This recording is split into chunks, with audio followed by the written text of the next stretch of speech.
And displacement, let us first of all understand what is distance and what is displacement. Distance is defined as the magnitude of path length covered by an object or a body while moving. But on the other hand, displacement depends upon the shortest distance between initial and final position. Displacement is a vector quantity. Displacement will always have same value if you move through different routes between any two given points. Now let us understand displacement can be zero, displacement can be negative, and displacement can be positive.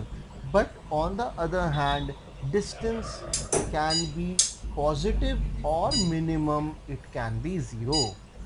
Now let us understand one thing, that obviously yes, if we have given any 2 points A and B, there can be multiple routes which can join the 2 points A and B. That means between any 2 points we can have infinite values of distance.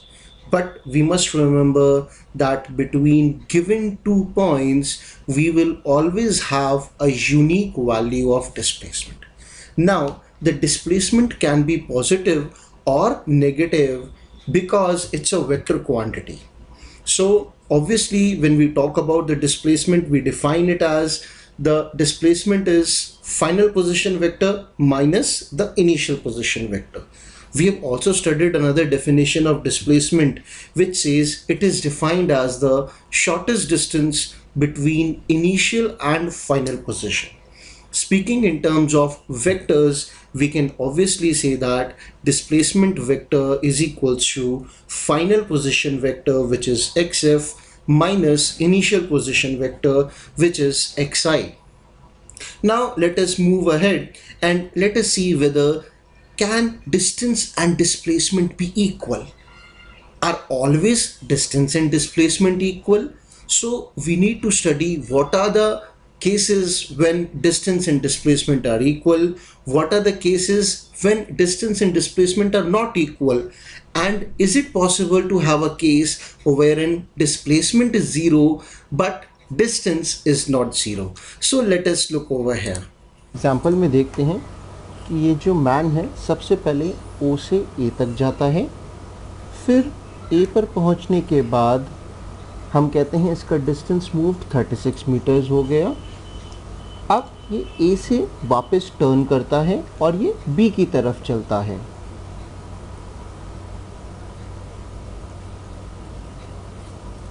अब अगर हम इस man का displacement देखें तो इसका displacement हो गया ओ से बी तक का वेक्टर।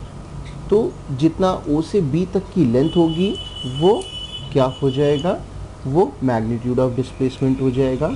और ये जो एरो है ब्लू कलर में, इन दोनों की लेंथ अगर हम ऐड करें, मतलब path length O A plus path length A B, ये मिलके क्या बन जाएंगे, ये बन जाएगा टोटल पाथ लेंथ ट्रैवल्ड, जिसको हम डिस्टेंस बोलेंगे।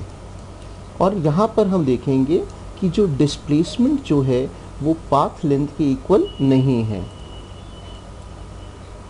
अब अगर हम सिर्फ कंसिडर करें ये जो मैन है ओ से ए की तरफ चलता है, तो यहाँ पर हम देखेंगे कि जो पाथ लेंथ कितनी है 36 मीटर्स, और डिस्प्लेसमेंट का मैग्नीट्यूड भी कितना है 36 मीटर्स है।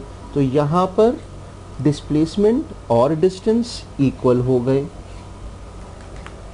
प्रीवियस केस में पाथ लेंथ 48 मीटर्स थी और डिस्प्लेसमेंट 24 मीटर्स था, यहाँ पे इक्वल नहीं थे। अब एक ऐसा भी केस पॉसिबल है जहाँ पर डिस्प्लेसमेंट तो ज़ीरो हो बट पाथ लेंथ जो कि डिस्टेंस ट्रैवल्ड नॉन ज़ीरो हो।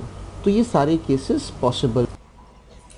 Now, having studied that, let us understand distance traveled between 2 points may not be equal to the magnitude of the displacement between the 2 points. That means it can be equal and it cannot be equal also. There can be certain cases. It's may or may not, obviously. So we have seen all the three cases.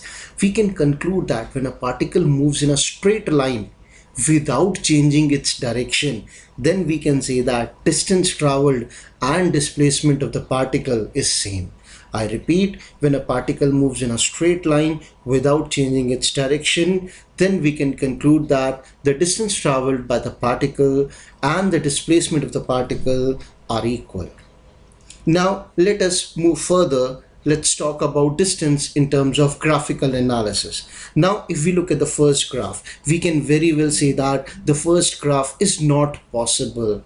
Now question comes, why is it not possible? Let's understand this graph. As the time increases, distance increases. Yes, that's true.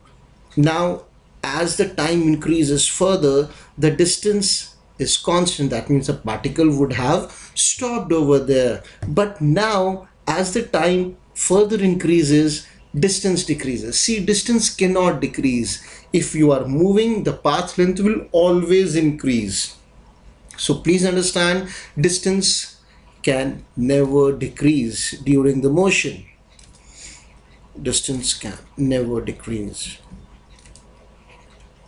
during motion.